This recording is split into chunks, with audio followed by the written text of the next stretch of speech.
This will be my reading of Sherman. It's about him and his brother Heath and their voyage from Texas, Port Lavaca, to Tampa, then down to Cuba, up to Miami, along the Florida coast, the Georgia coast, up to Charleston, South Carolina. Then the return trip was almost equal to the trip going up. They loaded again in Cuba, went to the northern part above the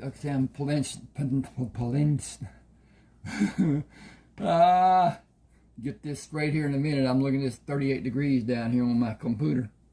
And the Yucatan Peninsula. Then they went on down to South America, and it will be explained from that.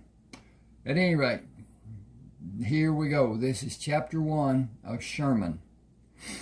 Sherman left the Farmer's Bank of Victoria and walked up the street to the Hogshead Tavern, where he and Heath agreed to meet for lunch. A man near the wall at the fourth table raised his hand to gain Sherman's attention and stood for Sherman to see him. "Are you looking for Heath?" "Yes. We planned to meet here for lunch. Where is he?" "I am Jack Kelton." Heath went back to the dry goods store. It seems the young lady gave him too much change, and he is returning it. He came in and found the place full and stood at the bar for some time looking for a place to sit. I invited him to sit with me as my table had the only seats remaining. This is a very popular place to eat, and having drinks that are served as well makes it even more inviting. Please sit. Excuse me just a second. I need to check this, make certain it's all going the way it needs to be going, and it is. And so, Jack moved the chair away from the table to sit when Sherman sat in a chair away from the wall, facing Jack. "Heath will be back in a few minutes. He and I already ordered. We talked a bit. He told me you both have been educated in navigation and drilled in life aboard a ship. I am the representative for a ship owner, and I am in the unwanted position of having opposition from the shipmaster and the first officer. They are both lagging in comportment of their positions. The first officer spends more time in his cabin than on deck. He is a harsh disciplinarian. He leaves the ordering of duties to the second officer until he feels the need to scream at some unlucky soul. I have often wondered if he can read a map or actually navigate a correct course, or if he is just guessing and making corrections as it is needed. There have been so many near misses and complete failures. The ship does not sail into a harbor in a straight approach, but follows the coastline until it reaches the harbor. I believe the crew is overworked because he is so lacking, and it makes everyone surly. Then he punishes those men he believes are disrespecting him with a vengeance that is not needed in a respected officer. I do not feel he exercises intelligence in executing the position he holds, but he is the only person aboard ship who can claim to have experience in navigation. I have never seen him do a chart. If he does prepare one, it is done below decks and away from anyone seeing him do it." Sherman frowned. "I find it difficult to envision someone citing and calculating and not charting the following by checking the accuracy and by checking again in a few minutes and following by checking again inside an hour before he is assured of its correctness, even at night. How can you plot a course at night without using the sun?" "That determination is easily done with or without the sun, as determining time using the position of the sun of the heavens objects is easily done. There are variances, and it will determine how accurately navigation is done. An accurate course must be laid out in both instances and charted, followed by doing another sighting and calculation to check the accuracy of the first calculation. Otherwise, it is, as you said, just guesswork. Just as I had long thought it to be true, he does not do his work because he does not know how to do it properly or correctly. I will replace him when I have a qualified man, and I will savor doing it. I will absolutely love doing it. I will replace him after you take the position of second officer and command the deck. Will you take the position of second officer? Heath will be third officer, and the ship can be made right top to bottom. Sherman drew a line on the table with his finger. I will only if I have complete control without interference of someone less knowledgeable than me or Heath, and only if you will allow both of us to teach you to navigate by showing you practical application along with our writings. You might be able to take our writings and start navigating today, even without our help. A ship should always have more than one person navigating for the sake of safety. Part of the requirements for an English officer to advance in rank is the ability to accurately navigate. The Spanish are notorious for having several capable officers and going into battle with the loss of all of them as a result, leaving no navigator. My father rose from captive deckhand to commanding officer after such an occurrence, and he was rewarded with land grants in East Texas and here from the King of Spain. When can you be on board? I made a stipulation, not an agreement. Contracts for both Heath and me, scope of duties for both of us, privileges for us as well, payment in gold, and the ability to have my own equipment to use with spares ready in case they might be needed. I will go over the ship and suggest changes where it is needed. I will make changes as I see to be of benefit to the working of the ship and of the ship's crew. If it should be that conditions on the ship are intolerable, we will have written permission to leave at our discretion. Is there something specific about your equipment that you desire, better or different than what is on the ship now? You will need to come to the farm and see for yourself. I am not at liberty to say at this time. Jack pushed back from the table. I have completed my business here, and I have 3 days before the ship leaves for Tampa. The equipment will be needed for us to come to terms that are agreeable for all of us. Not so much as you may think. I am the representative of the ship owner. I speak for Mr. Cobb. I have authority to negotiate for him. We are already in agreement of the need for competency, and I believe both you and Heath are competent. Sherman looked at Heath making his way to the table. Heath does not want to command the ship. He will never discipline in a needed manner. He may pick someone up and throw him across the deck to get his attention and scare the daylights out of him, but he will guard against ever physically hurting another human. I operate under the belief that a person should have, this is Heath speaking.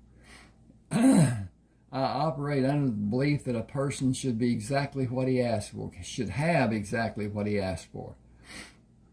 Heath pushed on Sherman's arm. Let me sit there. Okay. That was not Heath speaking. I'm sorry. But he will guard against ever physically hurting another human. I operate under the belief that a person should have exactly what he asks for. Heath pushed on Sherman's arm. Let me sit there, as my food will be here before yours is brought, and I am not able to go around you to the other chair. It will be because you already ordered and I have not been given a menu. Heath turned his head. Maria, bring the house special for Sherman. Bring it when I have yours ready. Thank you. He sat in the chair Sherman vacated. Excuse me, the squeaky wheel gets the grease. Sherman spoke to Jack. The baby brother wants to eat. Heath responded, you know how busy they get. I know they are not happy because you are not cooking for them as you usually do. I have found interesting conversation with Jack and could not contribute my culinary services. When are we going to leave? Sherman eased his chair back. You're ready to go, I suppose, by the composition of your response. I believe the times dictate a change, and I believe we have found a friend and a co-conspirator. That was Sherman talking. Back to Heath. An accomplice in nothing but good deeds, with a mixture of spicing. Yes, with a mixture of spicing. Should have a yes. Jack looked at Heath and back at Sherman. You two are going to get me in trouble. Heath held Jack's shoulder and rocked him back and forth several times.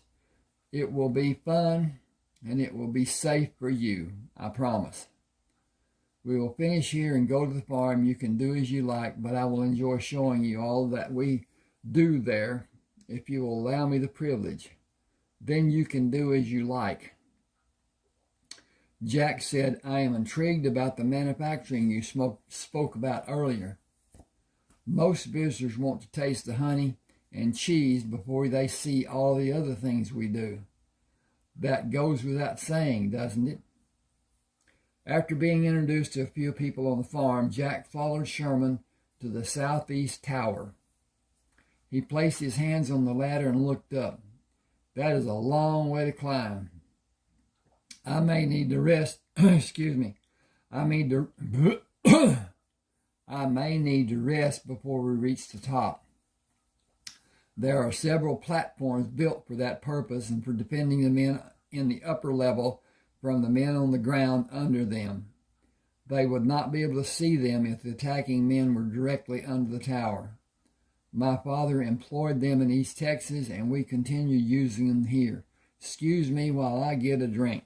My froggy and stuff. Hope everybody's doing well, being safe. Stomach flu is coming back, and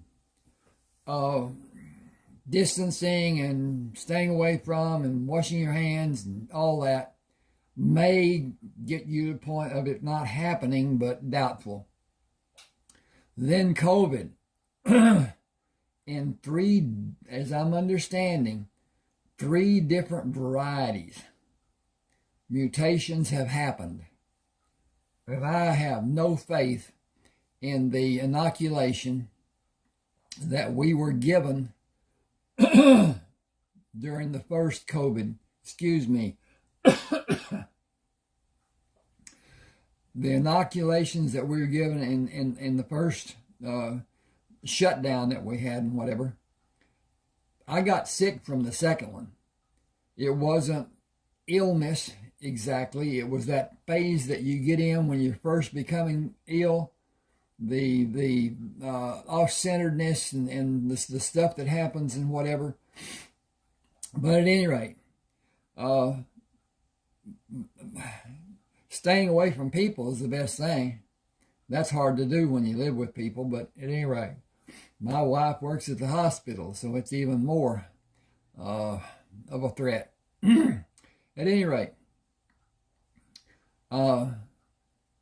Jack then says, I would like to have known him, speaking of Joshua, I would like to have spent time with him and been able to know him. After a fashion, you already know him. Heath displays so much of his characteristics, and I do as well. My stepmother, along with my 2 sisters and father, were killed before we came here. I am sorry for your loss and for theirs. I would have learned so much and grown more from having them longer than I was allowed by their murders.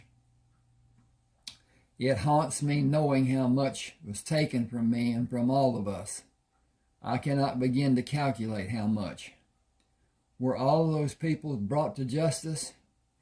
That also haunts me, and especially Heath. The loss of his loved ones and the The loss of his loved one and the retaliations for those murders changed him and changed me. Innocence lost too early. He copes in his manner and I do in mine. We went in different directions in developing afterward and became different people, molded by the effects of all that happened until that time. The depth of change robbed us each of our younger selves. We were robbed twice, and our lives were forever changed and continue to be affected by the murders. We were all killed in some manner or another by cause and effect. My father was the guiding light in my life, and I was forced to take his place when he was murdered. I lost my childhood by those vicious acts and those that followed.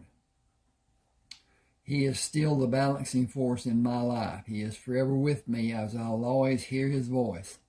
It is telling me now to stop reliving the past and climb to the top of the tower, and for you to go slow and breathe normally as the air is not so heavy at the top. I will follow you. Jack stopped to rest twice before reaching the top platform. You can see for miles up here. Sherman adjusted the height of the glass and positioned it to view the town of Port Lavaca. Got to change. Okay. We are too far away from Port Lavaca to have clear vision, but even blurred, you can see the shapes. The buildings hide the port, but you're able to see the main mass of the three ships. Jack exclaims, "That is close to 20 miles away." Clear vision due to the height of the tower and magnification of the glass. I will have one on the ship because it will give us the advantage of seeing another ship long before that crew will see us. We will steer away from another ship for our safety. I insist on both if I am to direct the daily working of the ship. We will maintain safety at all costs. Sherman, I represent Mr. Cowden. I will always bow to your wishes and leave the directing of the ship to you and Heath's capable hands. Sherman shook Jack's hand. We make a good team, all of us. Put it in writing as an official contract. Sherman left written instructions for William to follow during his and Heath's absence. You know everyone's needs. Take care of them and take care of yourself. I do not know how long we will be away. Both Heath and I have the desire to see different parts of the world, and we will never have the opportunity. Wait a minute, back me up. Both Heath and I have the desire to see different parts of the world we will never have the opportunity to see if we never give ourselves that chance.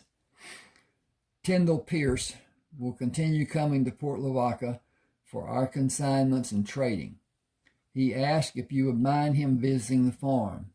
He specifically wants to see my horse breeding operation. It may be that you will be needed in East Texas operation. It will be your choice to go or not. Your family is here. We are your family and will forever be. I fear you will trust too well and have a confrontation. I fear you will trust too well and have a confrontation with your original family that will end badly. They turned their backs on me. All of them except Reuben. I don't mean no more to them than a cur dog. They is downright mean. Paul turned his back on all the people helping him and me. Dathan is bad from birth to dying, and his kid's going to be just like him. They ain't my family no more. Will you allow your feelings for Reuben to stand in the way of your better judgment? I know how they act. They ain't never going to change. I ain't going around them no more. It is my profound wish that you do not see them and that you protect yourself. Don't worry yourself. I ain't hankering to leave no widow. Bad enough you leaving, carrying on about me being safe and you going off on some ship in the ocean water. How safe do that be? I will be safe, and so will Heath. That be what all people says until they start playing in the fire. Sherman smiled. We are not playing with fire, just water. William frowned. Way I see it, that'd be worser. Men got legs, ain't got no fins. Chapter 2. I'm going to check on this since it's the time that I'm looking at on that clock. Okay. Men standing in a single file near the gangway began walking away from the ship. Showing his anger, a man wearing a large Mexican sombrero said in a loud voice, "When the master comes back." That's a laugh. You been hitting that rot gut again? When we've been here 2 days waiting on him. Time to go to Corpus. More ships down there. Only 3 ships here, and this one is the only one signing on deck hands. It's going halfway around the world. I ain't. Sherman indicated the ship. Those men were informed about the shipmaster being here at an earlier time than he was scheduled. It must have been someone guessing, because he is not scheduled to be here for several hours. We will pull the wagons near the ship, back them against the railing to be as near the ship as possible. Jack will be aboard, and we will load the trunk and the crates of guns, and afterward find our quarters. He said, "I want to eat." Sherman laughed. "We will, just be patient." Heath held his arms out to shoulder height. "I will be like the proverbial hungry buzzard. Patience my eye, I'm going to kill something." Jack Kelton greeted them as they came onto the deck. "Welcome to the Galbraith. Glad to see you survived the ordeal unscathed. I saw the wagons with your crates as you approached. The crates will be stored in the cargo hold with the cargo which is already aboard. Shelving was built to accommodate them. Go down to your wagon and secure the crates to the rigging and come back to see to their storage. When you finish, I will show you and Heath to your quarters. Lunch has been served, but you may still be able to have something." Sherman moved closer to Jack. "The spyglass is under the wagon seat." Jack called Charles Thomas. "Take a man with you to the wagon on the pier and look under the seat for a spyglass, wrapped in oilcloth. Be careful handling it as you did yesterday with the old one. Bring it aboard and tie it securely before it is raised to the crow's nest. Attach a line to hold it steady for the deck to protect it from hitting the mast. Have 2 men ready in the crow's nest to pull it up and bring it in the confines of the crow's nest, with a man on each end of the spyglass. It must not be allowed to fall or be bumped before it is untied. Remind the men that you will come to attach it, and they are not to do anything more than pull it up to hold it and protect it until you are able to mount it. Be careful that the glass is not dropped by a man holding the cover and lose control by allowing the cover to slip off and drop it. Handle it as if it's made of glass. Be certain the men who handle it keep it securely in their hands. There is only one, and we have sore need of it. It is longer than the one you took down yesterday. Secure it to the steel supports we attached to the crow's nest yesterday and leave the protective caps in place. Then wrap it in the oilcloth and tie it with the open end on the side and pointing down." Okay, that's rather unclear. I'm supposing that's, Water will fall off that's the reason. If it's pointed down, then water will fall off the oilcloth with it in that position.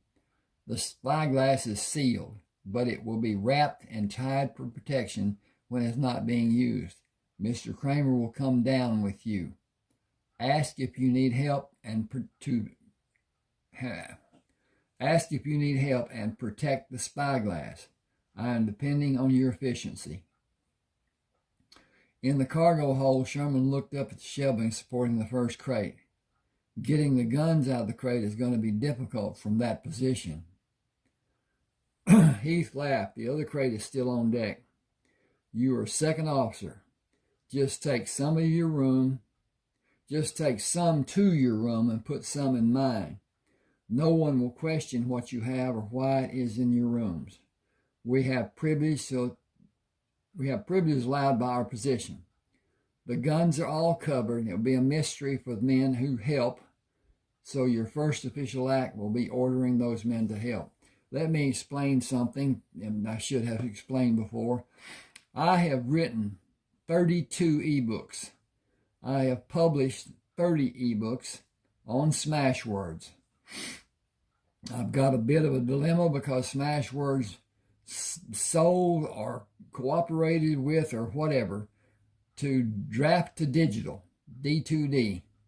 It is different than what Smashwords was for me. If I'm understanding correctly, you can still purchase the books on Smashwords from my page. I'll leave a couple of, I'm looking at text, that you can use to go to Smashwords and find this book and other books. So at any rate, I'll continue. Help.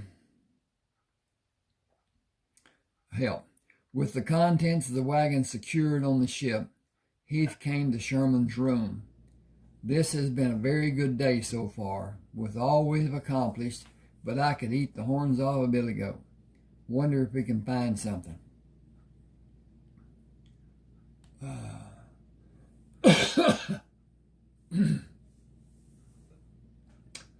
I do not wonder, as it been several hours since we last ate, but I have never known you to not be somewhat hungry. Sherman, you have no idea. I need more food than you do, so I will feel strong. Sherman laughed. You've always been strong, even when you were a baby. You would hold an object the women could not take from you. We can go topside and find the galley and see if the cooks have a morsel for me and a meal for you. You need more than a morsel of food. If we're not able to find a meal on the ship, we will go to the wharf diner we passed coming here. Lead the way. I will stay out of your way when the food is located. Come on then, I can smell it already. Up, up, and away. Up to the galley is what you have in mind. Sherman pushed Heath from behind. Follow your training and follow your nose to the galley. Good afternoon to all. I am Mr. Crammer and this is my brother. I am the second officer and he is the third officer. We were not on board for the noon meal. Is it possible to have a bite to eat? Sir, good afternoon to you both. Not much left from lunch, but I will gladly send a man to the master's cabin. The master is off the ship, and Sanchez will have something, I am certain. Sherman smiled. It will be taken as a kindness. Nelson, if you will, on the double. Be right back.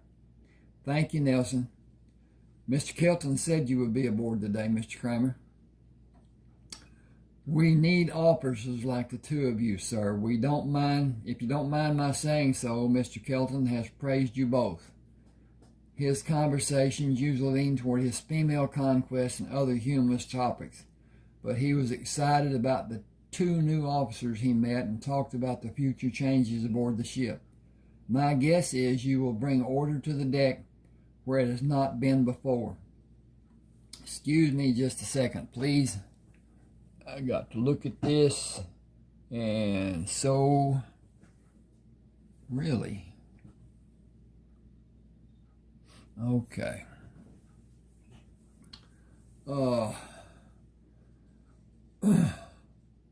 first officer yields a rock-hard and unforgiving, I need a pair of that, I don't need that, all right. The first officer yields a rock-hard and unforgiving hand. One man was flogged because he drank water out of turn. He is part of the sail crew and just hurried to get up. Mr. Telwig stopped him on deck and said he had only just gone to the line to drink and asked him did he drink out of turn. When Ashburn said he was in a hurry to go aloft and did drink out of turn, Mr. Telwig said he broke the rule and gave him 8 lashes.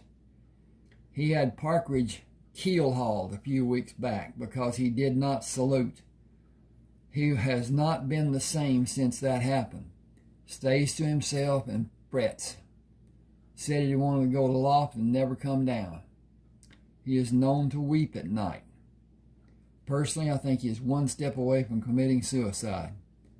I may be lashed too by saying it is so, but it is all too harsh and unnecessary. We have a good lot of hard-working, honest men on board, with hardly an exception. He held his hand and shook Sherman's hand, then Heath's. My name is Ned Carson, sir. Be glad to serve you in any way you may need me. I run the mess, but I'm not a very good cook, so I leave it to those who are more able. Mr. Carsden, that is information I'm glad to be aware of. Is coffee available? Yes, sir, but you can't call me mister. I'm no officer. You have qualities that I respect: honesty and caring and intelligence and leadership. I imagine all the men look to you for help. Where were you educated? A small college in Ohio, sir. How did you know, sir? Sherman smiled. A greater need for your talents may be somewhere outside of the galley. I will address you with respect by use of Mr. as I consider a sign of respect. I need all hands to be aware that I am as you are, honest and caring, but also commanding. I want help with evaluating any hand who is aboard who is less than desirable to be near. Not as a personal preference, as that would leave us all on the wharf. Bad-tempered, quarrelsome, given to excessive drinking, unsavory, unwholesome, unsanitary, and just unfavorable in any way. That person will not be aboard when we shove off. The crew will be as pleasant as I can make it. Concerning you being addressed as Mr., I am second officer in command of the deck. I have the privilege to call anyone Mr. if it so pleases me. Mr. Taylor will not allow you that privilege, I'm certain. Ned, we will breach that wall when we come to it. Sorry to say so, sir, but I could be in trouble if Mr. Taylor hears you address me by use of anything more than my last name. Let me deal with Mr. Taylor and help me with having an efficient crew. We will start with the smallest problems and work up to the largest. Tell me about the crew. All good, hard-working men. But there's one man you cannot rid us of, as much as I wish it. Randall Cornish is engaged to marry the ship owner's niece. He is a crewman, but he is treated as well as any officer. Even Mr. Telwig gives him more privilege than he should. There are several people I would say are loners, somewhat different but good workers. They are men who are likely to stay to themselves, but none who are quarrelsome except Cornish. Let me explain the fact that YouTube has a time limit on length of videos. I'm not certain what that is. I'm concerned that I might go over on mine. I've done one that was over an hour long and it was accepted. So I'm concerned about that. Their rules are stringent. They can be harsh. And communication is slight. But at any rate, I keep checking the time on the phone to see what's what. At any rate, here's going on. Sherman and Heath moved through the ship to be assured of its worthiness to travel in open water. After 2 hours of kicking, hammering, and observing, they made their way on deck to meet Jack. Mr. Armbruster will see us in his cabin. Randall Cornish lounged in a chair with one leg thrown over the arm of the chair, talking to the master, and continued talking until Jack interrupted. Cornish, we have ship's business to discuss. He laughed. It will not bother me. Go ahead. Jack said, "Ship's business does not concern you. Act as if you are a crew member and a gentleman." "But Kelton, I am acting as a crew member and as a gentleman. I am soon to be a member of the family, so I am interested in this ship's business. Just go ahead." "You may become a member of the family, but it will not give you privilege to business of the ship today. Leave or I'll have you removed." Cornish stood and started toward Jack as Sherman stepped in front of him. "You have our permission to leave now before there's a problem." "Who are you to tell me what I can or cannot do?" "I am your superior as I'm second officer. I am telling you what to do, and I always tell you what to do, especially when you overstep your boundary. You have done that now, as you are out of place here in an officers' meeting." Cornish stepped back from Sherman. "We will see how this will be handled when Telwig is back aboard." Sherman said, "Do you mean Mr. Telwig? You are subordinate to everyone in this room, and insubordination and insolence will not be tolerated. Leave or I'll put you in irons." Cornish looked at Shipmaster Armbruster for intervention, and anger showed in his realization that he will not have help as Armbruster unfolded the manifest list and looked away from Cornish. He left the cabin and slammed the door, going out. Jack turned to Armbruster.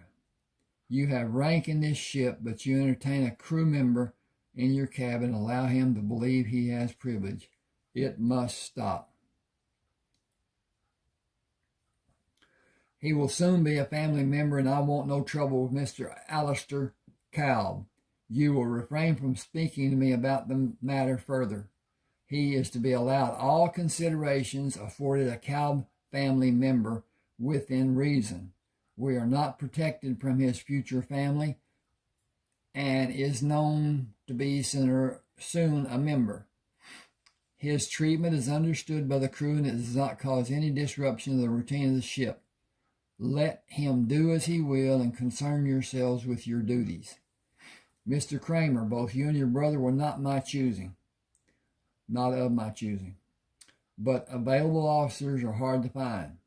All the lower ranking officers left for another ship when we reached port. They were replaced in part. We need you, so I agreed to your coming aboard.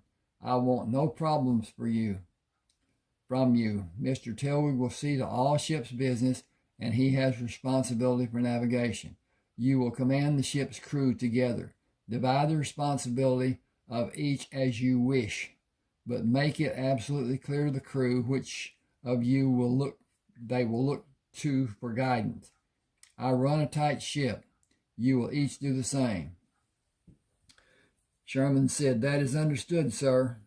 Finally, an officer I can rely on for understanding. That is a rarity of late. See to your duties then. The ship will leave in a short time." The heater's working. Sherman, Heath, and the other officers stood on the deck facing the crew. "We are about to begin a cruise that I look forward to being an adventure every day. I am second officer, and this is third officer Heath Crammer. As we are full brothers, my name is also Crammer. That proves to be a dilemma, and I have a solution for the problem. I am to be addressed as Sir or Mr. Sherman, and my brother will be addressed as Mr. Heath. Calling us Mr. Crammer is confusing and might prove to be dangerous. We are all grown men. I expect to see each of you conduct yourself as a responsible and caring individual. We will be aware at all times and be aware of our shipmates and see to each and every crew member's safety. I will stress this issue every time I address you as a body. We will instruct each other in all appropriate needs, whether it is related to our work or learning in an academic sense or for safety, particularly safety. If you see an incident where someone is going to be injured, please act or call out to that person. And if it is an officer, do as you would one of your crewmates. I would rather have safety than courtesy or respect shown. Are we clear on my meaning?" Hollister asked, Can we grab an officer to, excuse me, can we grab an officer to pull him away from danger? Let me be clear to the point of being ridiculous. If you see someone in danger or going to be in danger, where calling out to the person will not be sufficient, do as you said and grab him. When you act in that manner, he will be startled. Tell him in a voice loud enough to be heard by all who are near that he is in danger by speaking one word, danger. Afterward, explain. I know the order is for it to never happen. My order is that any one of my officers in danger, I want action to be taken or help or even save us. Taken to help or even save us. We have rules to govern how we act, but we are not military and we are all just men. We can all be distracted or may not be paying proper attention to some circumstances or occurrence. Hollister continued, we are not allowed to lay a hand on an officer, sir.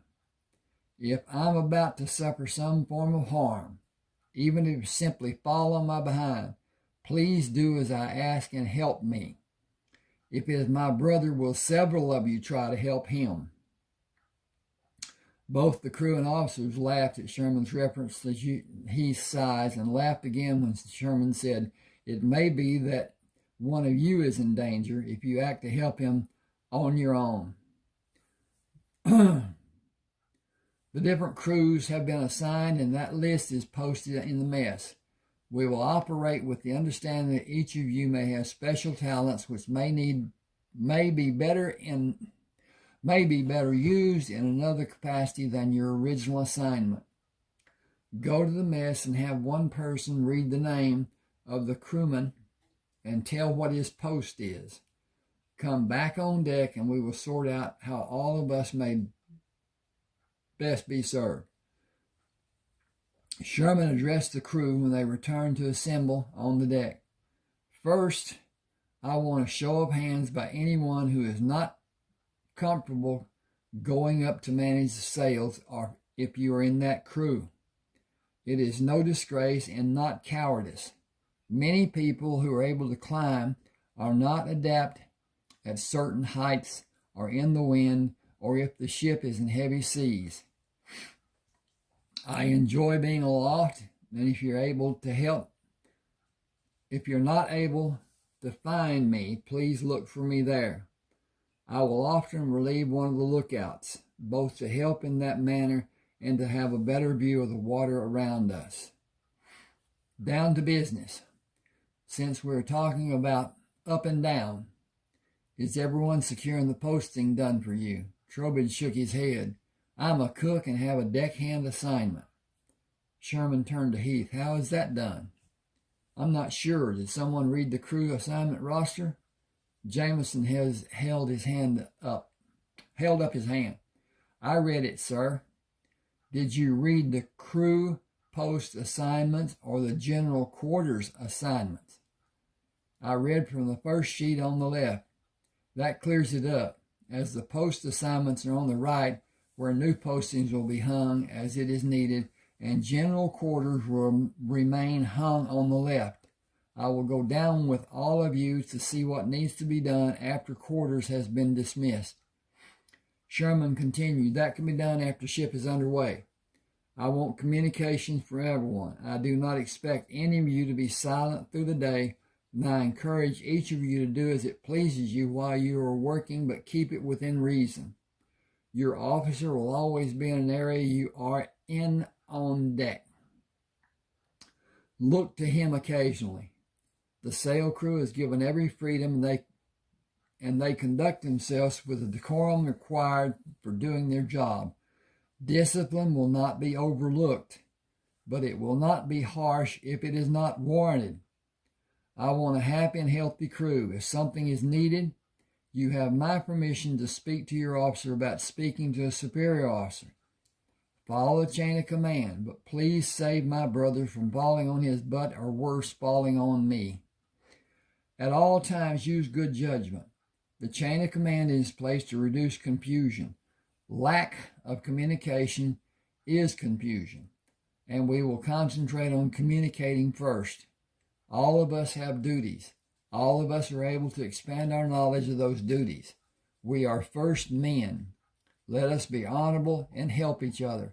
Let us be human and recognize our need to improve. Let us work as a crew, united for the good of all of us. First, safety. Second, communication. Third, fulfilling the duty assigned to each man. I command and I have officers under my command to help me. You each have an officer or officers to direct and help you. Respect will be given both ways. We all need each other. We have orders to protect our basic needs, but there will not be more harsh punishment administered for minor infractions. Today, sail crews will drink to speed the deployment aloft. A second water barrel will be placed to also speed refreshment. There is no need for rationing as the time for traveling to Florida is short. Consider safety our major goal. All protocol and respect is second to safety. I am in charge of the deck and I will exercise and control this crew. None of you need fear me or any officer in our crew. Look around you. Every man standing with us is a brother. What extreme will you go to fight for your brother? We will act accordingly. I will need to have my attention centered on command, but exercise prudence and call out to me or Heath if there is a need. Life aboard a ship is difficult enough without fear. The only fear any one of us should have is missing a meal. The time has come to lower the boats and shove off. Excuse me just a second. Time to check this stuff. Okay, we got time. We will make do with what we have, and if someone does not know his post, tell one of the officers and you will be directed. Officers, take your position and lower away. Deck crew, stand by to cast off lines when the dock crew is ready and has slackened the lines. I will be on the quarterdeck to see that the moorings are freed, so look to me at all times. Be aware and be safe. Sail crews, wait for the ship to clear the dock and the boats are pulling away before you go up to prepare to drop and set the sails. Try to help each other and communicate with each other. If you are new to your posting, talk about what you are doing and about what you need to be doing. None of us is perfect, but we can do our work perfectly if we have a perfect knowledge. My command will always be a teaching and learning experience, and our treatment of each other will always reflect caring. Let us all work together so our time together will be pleasant. Nourishment for each other goes farther than just having food to eat. Deckhands, stand by the rail to be ready to go over the side and man the boats. Officers will assign boat crews from the ranks of the deck crew. Boatswains assist new crew members. Boat crews follow orders exactly and work together to lessen the effort needed for everyone. Efficiency reduces effort. As a crew, work together. Lookouts, take your post. Look to your safety and the safety of our crewmates. Break from quarters and man your post. All hands turn to. A resounding "Yes, sir" rang from the deck as the men moved to their posts. Mr. Blaine, please go to the master's cabin and inform Mr. Armbruster and Mr. Telwig preparations are being made to cast off before you go aloft. Yes, sir. Heath took a position overseeing the 3 boats being lowered to tow the ship away from the dock. Sherman moved to the quarterdeck to supervise the lines being slackened by the dock crew to allow the crew of the Galworth freedom to remove them from the chocks and drop the lines from the ship. Sherman watched as each of the 8 hawsers were given slack from the moorings of the dock. He called to the dock hands, "Casting off lines." Line crews, listen up. Cast off number 2 line. Cast off number 7 line. The number 2 line and number 7 line were dropped from the ship and reeled into the dock by the windlasses. Sherman continued, cast off number 3 line. The dock taking in number 3 line suffered a broken lever as it was pulled to windlass the line in. Work stopped until a new lever was retrieved. Cast off number 6 line. Cast off number 5 line. Cast off number 4 line. Cast off the stern line. Cast off the bow line. All lines cleared of the ship. Mr. Heath, order the boats. Heath shouted, boatswains to your helm, haul away all boats. Sherman called up the crow's nest, Mr. Blaine, do we have a favorable wind? Wind is in the starboard side, sir. Tell me when it is near our aft. Aye, sir. Sherman climbed hand over hand up a line to the top of the aft mainmast and sat with his legs on either side of the upper spar with his right foot looped in the netting. Wind is coming around from the aft, sir. Thank you, Mr. Blaine. Blaine jumped from surprise at Sherman being so near. Scared me out of 10 years' growth, sir. You were busy doing your job, Mr. Blaine. Carry on. Aye, sir. Sherman signaled Heath, who turned to the boats. Boatswains, back oars. Drop tow lines and turn your boats. Deckhands, pull in lines and stow all tow lines. As the third boat became clear of the water, he called, sail crews, man your post. Second officers aloft. Telwig hurried to the deck and shouted, Mr. Crammer. Heath was assisting the boat crewman returning to the ship and did not turn to face or salute Telwig. Heath also shouted, yes, sir. Telwig shouted, Mr. Crammer, you will damn well salute when I address you. I am busy helping the newer crew members, sir. I will salute you when they are all safely aboard. He shouted, report to me immediately. I'm a little busy, sir. Again he screamed, get over here now, Mr. Crammer. Sherman came down the line and stepped onto the deck. May I be of service, sir? I will have him disciplined for his actions. Sherman began walking toward Telwig. I was assisting the sail crew, was not on the deck. Perhaps we should address this problem quietly away from the crew. I want him disciplined. Sherman stood in front of Telwig. I will speak to you in the master's cabin. You think to give me orders, and without respect of addressing me as sir? You think to... You're on my deck and shouting at an officer under my command. I am the deck officer, and any request you may have will be at my discretion. Telwig shouted, I am your superior. I am not making a request of you. I am giving an order. I want him disciplined. Sherman took his upper arm in his hand and squeezed. Come with me to the master's cabin. Randall Cornish shouted, do you need assistance, Mr. Telwig? Without looking, Sherman said, restrain that man. Do not harm him, just stand in his path. Armbruster stood as Sherman pushed Telwig into the cabin and Randall Cornish followed. Armbruster asked, what is this?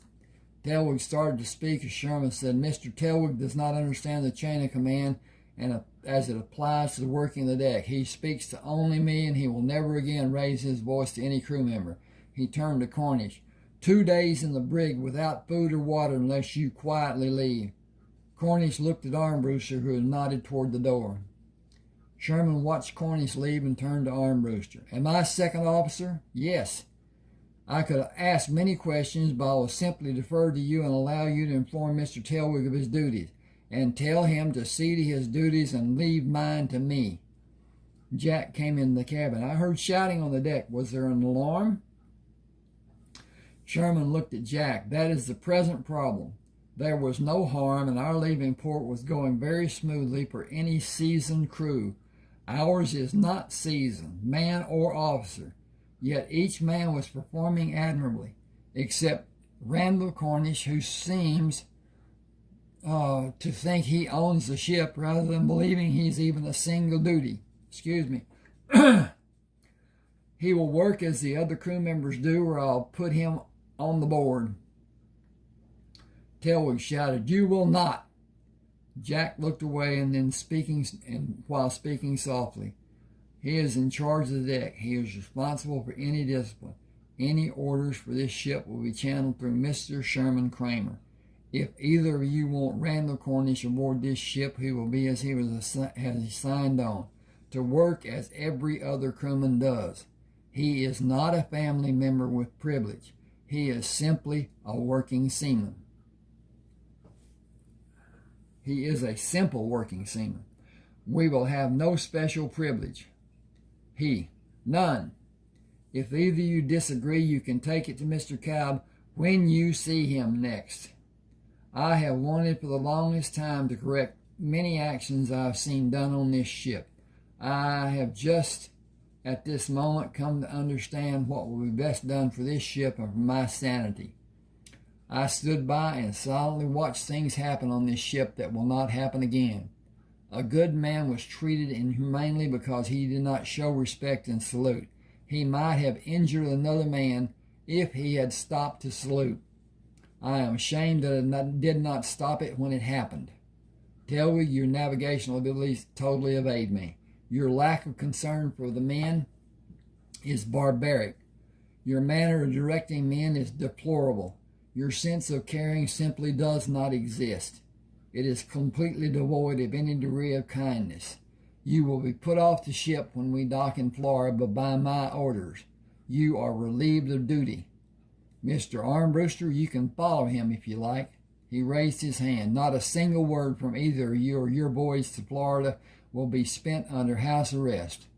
Mr. Sherman, I believe your place is on the deck. I will join you after I take a few minutes here. Jack dismissed Telwig. You will have freedom of the ship with a personal assistant to be near you at all times. The ship should be in the port of Tampa in 3 days. I am going to report your dismissal as a preventive measure due to the threats to throw you overboard. Come on deck and Heath Crammer will assign your personal assistant. Do nothing that will require his reporting your action to me or Sherman Crammer. If it happens, your freedom on this ship will end, as your safety might also end. At one time, I believe Cornish was the most hated man on this ship. You have surpassed him in leaps and bounds, and I had a part in allowing it to happen. I will have no more. I will not allow you to cause harm to another poor soul on this ship. Sherman called the crew on the deck to gather near him. Just a quick word. I am first officer. Mr. Heath is promoted to second officer, and Mr. Telwood will leave the ship when we reach the port of Florida. Quiet now, no noise. We will celebrate later. See to your duties and follow normal routine. Make doubly certain that all is securely tied. The Gulf can exhibit anger at times, so we will be ready. Every man remain with a crewmate. At no time is anyone to be alone when topside on this ship. Heath, I am going aloft. There is much for the crew to learn, and for me also. Keep watch on Cornish. Tell Jack where I am for him to come up also, if he is brave enough to climb. Tell him to watch for fraying of the ropes. Heath asked, what will I do about Cornish? Nobody will stay with him. He will not allow anyone. You are absolutely right. Have him watched. We will do the best we possibly can. Jack came on deck and stood watching the crew busily working. He noticed the smiles of all the faces he saw as he walked across the deck. Smiling, he spoke to Heath. Busy hands make smiling faces. I believe it is the opposite of that. Smiling faces make busy hands.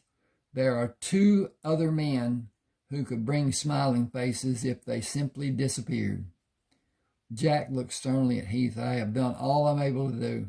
I have been angry to the point of desiring their disappearance, but I must consider Mr. Cobb's wishes, and Armbruster is his choice for commanding officer.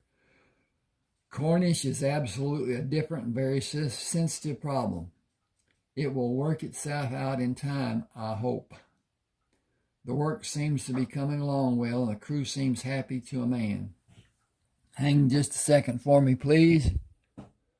Okay. Yep. Bring them good news, keep them busy, keep them fed, keep them happy. Sherman is aloft. If you care to join him, he invited you. I wonder if my shoes are proper for climbing. Shoes are not worn to climb as they are too slippery. Stockings only. Many of the men wrap their feet for protection. That is one of the many reasons I do not go up. Jack was physically spent when he reached Sherman with the crew at the lowest sail. I need to do this often, as I'm not in shape to do it fast or well.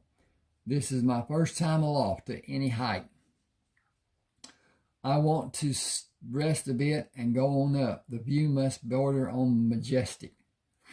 Sherman said sunsets and photographs would be priceless possessions. A lesson, Mr. Kelton. Your hold is not correct. Put your arm through the netting. Looping it over to let it hang freely will support you and rest your hand.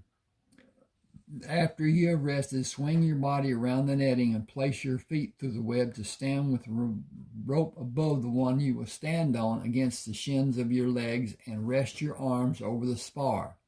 Or straddle the spar and loop your foot nearest the net into the net. You will be in a position to allow your body to rest and strength to return. Always climb on the side of the net away from the sail so the sail cannot flap. So the sail can flap and not interfere with your climbing or injure you.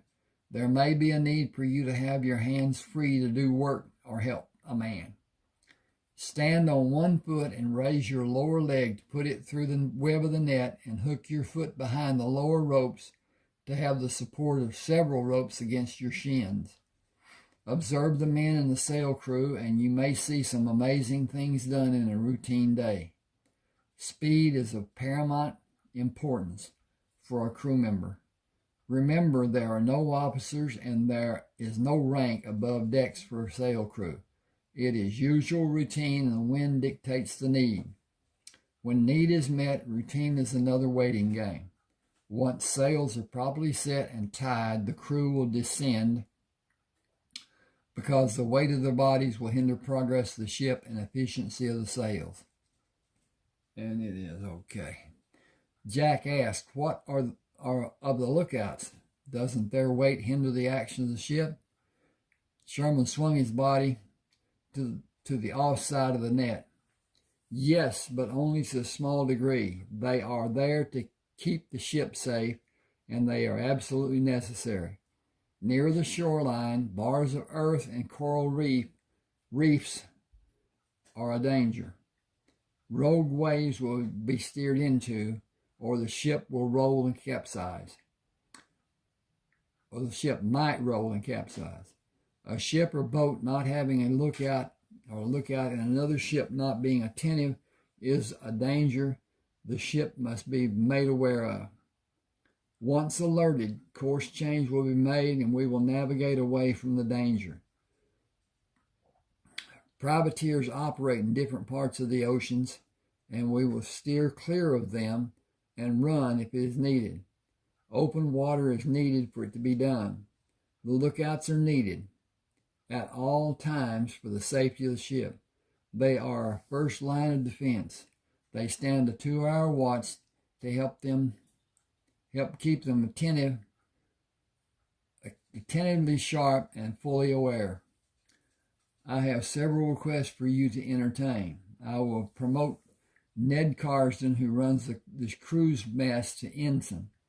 He will be in charge of ship stores and the mess. An officer should have that responsibility. The sails are not positioned to have peak efficiency.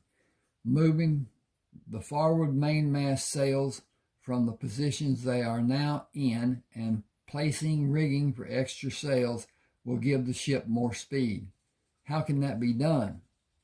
Extra sails may be a burden to the smaller masts, but the two mainmasts will support more sails and rigging them will be simple. Look at the positions of forward sails in respect to catching wind. The wind passes through both the mainmast sails at the same point, making the forward sail